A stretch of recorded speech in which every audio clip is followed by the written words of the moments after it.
दोस्तों, एक लड़के को फांसी की सजा होने वाली थी। इस वजह से जेलर साहब उस लड़के से कहते हैं कि बताओ तुम्हारी अंतिम इच्छा क्या है, हम लोग तुम्हारी अंतिम इच्छा जरूर पूरा करेंगे। दोस्तों, ये शब्द सुन करके वह लड़का कहता है, साहब अगर आप मेरी अंतिम इच्छा पूरा करना चाहते हैं तो मैं एक रात अपनी पत्नी के साथ बिताना चाहता हूँ। यह शब्द सुन करके जेलर साहब सोचने लगते हैं कि जो लड़का मरने वाला है, उसको फांसी की सजा होने वाली है और वह एक रात अपनी पत्नी के साथ बिताना चाहता है, वह करना क्या चाहता है। दोस्तों, यह सुन करके जेलर साहब कहते हैं, ठीक है, हम लोग तुम्हारी अंतिम इच्छा जरूर पूरा करेंगे। मेरे दोस्तों, उसकी पत्नी को बुलाया जाता है और पत्नी को बुलाने के बाद एक रात के लिए उसको छोड़ दिया जाता है। इसके बाद दोस्तों, जो कहानी घटित होती है उसको सुनने के बाद दोस्तों आपके भी रोंगटे खड़े हो जाएंगे, आप रोने लगेंगे दोस्तों, बहुत ही भावुक हो जाएंगे। मेरे साथियों, अगर आपके पास समय है तो मात्र 10 मिनट समय निकालकर इस सच्ची घटना को जरूर सुने, इससे आपको बहुत बड़ी सीख मिलने वाली है। चलिए दोस्तों, कहानी की शुरुआत करते हैं। नमस्कार दोस्तों, मैं हूं संतोष, आप सभी का स्वागत करता हूं अपने इस YouTube चैनल में। मेरे दोस्तों, हमारे इस YouTube चैनल में अगर आप पहली बार आए हैं तो चैनल को सब्सक्राइब और वीडियो को लाइक जरूर करें, ताकि मेरा हौसला बढ़ता रहे और इसी तरह से मैं आपको अच्छी अच्छी कहानियाँ सुनाता रहूँ। मेरे दोस्तों, जिस सच्ची घटना के बारे में मैं बात करने वाला हूँ, यह सच्ची घटना उत्तर प्रदेश राज्य का है। दोस्तों, दो दोस्त होते हैं जो बहुत ही क्लोजली फ्रेंड होते हैं। दोनों हमेशा एक साथ रहना, खाना पीना और इधर उधर घूमना एक साथ करते थे। दोनों दोस्त एक साथ दिल्ली चले जाते हैं एक कंपनी में जॉब करने। उसमें से एक लड़के का नाम प्रमोद था और दूसरे लड़के का नाम दोस्तों अजय था। प्रमोद और अजय दोनों एक ही कंपनी में दिल्ली में जॉब कर रहे थे, पैसा कमा रहे थे और एक साथ दोनों रूम लिए थे, एक ही रूम में रहते भी थे। दोस्तों, उन दोनों में इतनी गहरी दोस्ती थी, जब भी अजय का तबीयत खराब होता था तो उसका जो दोस्त है प्रमोद, वो भी उसके पास ही रुक जाता था और कंपनी में काम करने नहीं जाता था। मतलब एक साथ हमेशा रहना, एक दूसरे के दुख और सुख में साथ देना उनका मेन ही उद्देश्य था।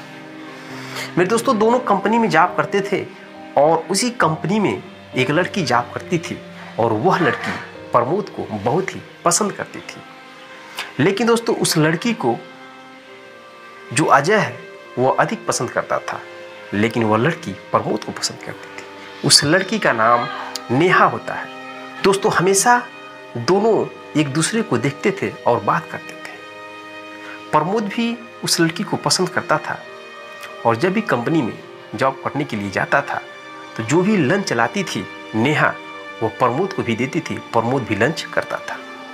मेरे दोस्तों, यह सब देखते हुए जो अजय है उसके अंदर प्रमोद के प्रति बहुत ही जलन होने लगा।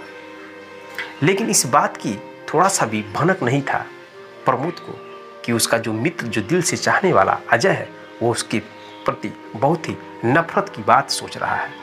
एक दिन दोस्तों, अजय प्रमोद से कहता है कि तुम जिस नेहा से बात करते हो, जो तुम्हें बहुत ही पसंद करती है, हमारी भी उससे दोस्ती करा दो, थोड़ा मैं भी इंजॉय ले लूँ। दोस्तों, यह शब्द सुन करके प्रमोद कहता है, देखो, यह गुड्डो और गुड़ियों का खेल नहीं है और नेहा मुझे पसंद करती है, मैं भी पसंद करता हूँ, लेकिन इसका मतलब यह नहीं है कि वह कोई बाजारू लड़की है और मैं तुम्हारा सेटिंग करा दूँ, तुम्हारे साथ एक रात उसको सोने के लिए भेज दूँ। दोस्तों, तमाम बातें होती हैं, इस वजह से जो अजय है अंदर ही अंदर उसको नफरत होने लगता है। लेकिन अब भी एक साथ वो रहते थे। लेकिन दोस्तों, जो अजय है वो प्रमोद के प्रति बहुत ही अंदर अंदर नफरत कर रहा था। इस बात की थोड़ा सा भी भनक नहीं था प्रमोद को। एक दिन दोस्तों, किसी काम से जो नेहा है वो प्रमोद को फोन करती है और कहती है, मैं तुम्हारे रूम पर आने वाली हूँ, एक कागज है और उस कागज के मैटर में मुझे कुछ समझ में नहीं आ रहा है क्या लिखा है। इस वजह से दोस्तों नेहा जाती है प्रमोद के रूम पे। जब प्रमोद के रूम पे जाती है तो उस वक्त प्रमोद रूम से कहीं मार्केट चला गया था। फिर नेहा फोन करती है, प्रमोद तुम कहाँ हो? प्रमोद कहता है कि मैं मार्केट आ गया हूँ, लगभग 25-30 मिनट लगेंगे आने में, तब तक तुम रूम पे ही बैठो। दोस्तों वो रूम पे रहती है। उसी वक्त कंपनी से जॉब करके उसका जो दोस्त है अजय आ जाता है। अजय जब रूम पे आता है तो नेहा को देखकर वह चौंक जाता है कि नेहा रूम पे भी आने लगी। दोस्तों उसको पहले से ही अंदर बहुत ही नफरत था नेहा और प्रमोद के प्रति। जैसे दोस्तों वो अंदर रूम में जाता है, वैसे नेहा चेयर पे बैठी थी और खड़ी हो जाती है और नेहा कहती है कि मैं अजय से मिलने आई हूँ और एक कागज़ है, उसी के बारे में पूछना है। तो दोस्तों जो अजय कहता है ठीक है बैठो, मैं चाय बनाता हूँ। दोस्तों जो अजय है वो चाय बनाता है और चाय बनाने के बाद वह चाय देता है नेहा को। नेहा चाय पीने लगती है और वहीं पर दोस्तों वह अजय नेहा से कहता है कि देखो मैं भी तुमसे बहुत अधिक प्रेम करता हूँ और तुम मुझसे प्रेम नहीं करती हो, और तुम मेरे दोस्त प्रमोद को छोड़कर मुझसे दोस्ती कर लो। दोस्तों ये शब्द सुन करके नेहा कहती है कि ऐसा कभी नहीं हो सकता, मैं प्रमोद को चाहती हूँ और प्रमोद से ही बात करती हूँ। दोस्तों इसी बात को लेकर अजय भड़क जाता है और क्या करता है उसके साथ ज़बरदस्ती करने लगता है। नेहा चीखती चिल्लाती है लेकिन किसी को उसकी आवाज़ सुनाई नहीं देता है, क्योंकि उस मकान में बस वही रूम लेकर भाड़ा पे रहते थे। मेरे दोस्तों अजय उस नेहा के साथ जो ज़बरदस्ती करने लगता है, उसका हाथ और पैर बांध देता है। हाथ पैर बांधने के बाद उसके साथ शारीरिक संबंध बनाता है। शारीरिक संबंध बनाने के दौरान दोस्तों वो लड़की बेहोशी हालत में होने लगती है। कुछ समय के बाद उसको होश आता है, लेकिन दोस्तों वह जो अजय था वो मानो भूखा था और उसके साथ जो शारीरिक संबंध है अलग अलग तरीके से बनाता रहा। उसके बाद वह लड़की उसको दांतों से काट लेती है। दांतों से काटने के बाद दोस्तों एक थप्पड़ भी मार देती है। फिर दोस्तों कहानी कुछ और ही घटित हो जाता है। जो अजय है उसका गला दबाकर उसकी वहीं पर हत्या कर देता है। दोस्तों उसकी हत्या होने के बाद वहीं पर छोड़कर वो रूम भाग जाता है और भागने के बाद वो फ़ोन करता है पुलिस को कि सर एक लड़की रूम पर हमारे मरी पड़ी हुई है और हमारे एक दोस्त ने मुझे बताया है। पुलिस मौके पर आती है और नेहा की बॉडी को लेती है और नेहा की बॉडी को पोस्टमार्टम के लिए भेज दिया जाता है। पोस्टमार्टम दोस्तों होकर आता है तो पता चलता है कि लड़की के शरीर के साथ छेड़खानी किया गया है, उसका जो कि शारीरिक शोषण किया गया है, संबंध बनाया गया है, फिर गला दबाकर उसकी हत्या किसी ने कर दी। दोस्तों पुलिस बहुत जांचने की कोशिश करती है, लेकिन पुलिस उस अजय को नहीं पकड़ पाती है।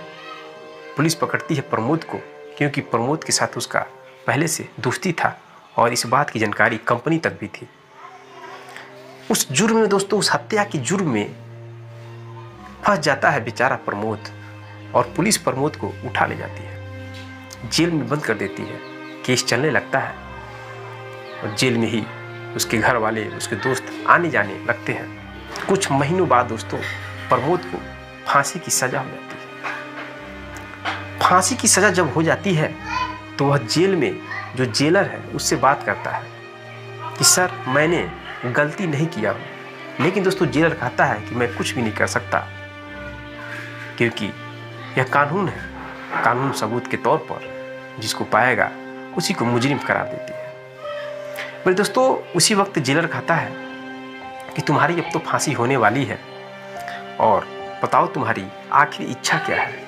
तुम्हारी उस आखिरी इच्छा को हम जरूर पूरा करेंगे। यह शब्द सुन करके दोस्तों प्रमोद कहता है कि अगर आप मेरी आखिरी इच्छा पूरा करना चाहते हैं तो मैं एक रात अपनी पत्नी के साथ बिताना चाहता हूँ। दोस्तों प्रमोद की ये बातें सुन करके जेलर साहब सोचने लगते हैं कि एक रात में प्रमोद अपनी पत्नी के साथ क्या करेगा। इसकी फांसी होने वाली है, जो इस दुनिया को छोड़कर जाने वाला है, और वह कहता है कि एक रात में अपनी पत्नी के साथ बिताना चाहता हूँ। दोस्तों ये शब्द सुन करके जेलर साहब कहते हैं ठीक है, मेरी पत्नी को मैं मिला दूंगा तुमसे और एक रात उसके साथ तुम रहना। इधर जेलर साहब उसकी पत्नी को इन्फॉर्मेशन पहुंचाते हैं और जो प्रमोद है, प्रमोद को पत्नी के साथ एक रात बिताने के लिए कहा जाता है। जिस रूम में दोनों एक रात बिताते हैं उसी रूम में एक ऑडियो भी लगा दिया जाता है, वॉइस रिकॉर्डर। और दोस्तों बाहर उस जेलर के 2 कर्मचारी मौजूद होते हैं रूम के, और अंदर दोनों एक रात के लिए बंद रहते हैं उस रूम में। जब अंदर रूम में प्रमोद था, जब उसकी पत्नी आती है तो अपने पति का पहले पैर छूती है, और पैर छूने के बाद कहती है कि मेरी थोड़ा सा भी इच्छा नहीं है कि मैं आपकी पैर छूं, लेकिन क्या करूं, आप इस दुनिया से जाने वाले हैं। मैं आपसे एक बात पूछना चाहती हूं कि आप सच सच बताइए कि आपने उस लड़की की हत्या क्यों किया। आप उस लड़की से प्रेम करते थे और अवैध संबंध भी बनाते थे, लेकिन उस लड़की को जान से क्यों मार दिए। मेरे दोस्तों ये शब्द सुन करके जो प्रमोद कहता है कि मैं हाथ जोड़कर तुमसे कहता हूं कि मैंने नेहा को नहीं मारा है। नेहा मुझसे प्रेम करती थी, मैं भी प्रेम करता था, लेकिन शारीरिक संबंध हम दोनों के बीच में नहीं था। हम दोनों कंपनी में जॉब करने जाते थे, वो खाना लाती थी, मुझे देती थी, मैं भी लाता था, मैं भी उसे देता था। बस इतना ही प्रेम था, एक व्यवहार था, लेकिन कोई इंटरनल अवैध संबंध नहीं था। इस बात को लेकर मेरा दोस्त जो अजय है जलने लगा, और वो नेहा को चाहता था, उसके साथ शारीरिक शोषण करना चाहता था। लेकिन वो जब नेहा उससे नहीं बोलती है तो उसके अंदर जलन था, और मुझे यही लगता है कि जो अजय है वही नेहा की हत्या की। क्योंकि मैं जब नेहा को बुलाया था अपने रूम पे, तो मैंने कहा कि 20-25 मिनट में मैं मार्केट से आता हूँ। उस वक्त वह जो अजय है उस रूम पर था, और रूम पर रहने के बाद मुझे लगा कि वही उसके शरीर के साथ खिलवाड़ किया, और उसकी हत्या करके वही पुलिस को फ़ोन करके बुलाया। दोस्तों सारी बातें जेलर साहब सुन रहे थे, और सुनते वक्त उनके आंख से आंसू आ जाते हैं। जेलर साहब सोचने लगते हैं कि एक निर्दोष लड़की को फांसी की सज़ा होने वाली है, और इस दुनिया को जाने वाला है। दोस्तों वह दोनों बात करते हैं। पत्नी कहती है रोते हुए कि इसमें मैं कुछ नहीं कर सकती, और आप मुझे छोड़कर जा रहे हैं, मैं कैसे रहूंगी, मैं भी अपने आप को ख़त्म कर लूँगी। दोस्तों ये शब्द सुन करके उसका पति कहता है कि देखो ऐसा मत करना, तुम किसी और से शादी कर लेना, क्योंकि अगर मैं नहीं रहूँगा इस दुनिया में तो तुम अकेले नहीं रह पाओगी, तुम्हारी ज़िंदगी पूरी अभी बची हुई है। दोस्तों दोनों के अभी बच्चे भी नहीं पैदा हुए थे। यह शब्द सुन करके पत्नी रोने लगती है, गले से लिपट जाती है। लिपटने के बाद दोस्तों जब सुबह होता है, पत्नी उस रूम से जाने लगती है, और मुड़ मुड़ के अंतिम बार दोस्तों अपने पति की तरफ देखती है। यह सब कुछ जेलर साहब देख रहे थे और सुन रहे थे, वो भी बहुत ही भावुक हो जाते हैं। जो भी रात भर उन दोनों के बीच बात होती है, उस आवाज़ का ऑडियो और वीडियो रिकॉर्ड किया जाता है, और कोर्ट में उस ऑडियो को जेलर साहब ले आकर देते हैं। जेलर साहब बचाने की भी कोशिश करते हैं उस लड़के को। जब जज साहब को दिया जाता है और सब लोग वहाँ पर मौजूद होते हैं, और जेलर साहब जज साहब से कहते हैं कि साहब यह व्यक्ति निर्दोष है, लेकिन हमारा कानून सबूत के तौर पर नहीं कुछ पाया है अभी तक। लेकिन इस ऑडियो को सुन करके अगर आपको लगेगा दोषी कोई और है तो फैसला सही सुनाइएगा, और जो दोषी है उसको सजा दीजिएगा। दोस्तों कोर्ट में उस ऑडियो को चलाया जाता है। उस ऑडियो को चलाने के बाद उस कोर्ट में मौजूद सभी लोगों के आंखों से आंसू के धार बहने लगते हैं, जिसकी वजह से दोस्तों जज साहब भी पिघल जाते हैं, और उस ऑडियो के तहत ही प्रमोद को छोड़ दिया जाता है, और उसके दोस्त अजय को गिरफ्तार किया जाता है, और अजय को फांसी की सज़ा सुनाई जाती है। प्रमोद बच जाता है, और एक निर्दोष को सज़ा होने से पहले उसको बाइज्जत बरी कर दिया जाता है। मेरे दोस्तों यह रही सच्ची कहानी। एक दोस्त कब दुश्मन बन सकता है इसकी कोई भी गारंटी नहीं है। अगर दोस्तों यह कहानी आपको थोड़ा सा भी अच्छा लगा हो तो चैनल को सब्सक्राइब और वीडियो को लाइक जरूर करें। मिलते हैं नेक्स्ट वीडियो में नेक्स्ट कहानी के साथ। तब तक के लिए दोस्तों जय हिंद, जय भारत।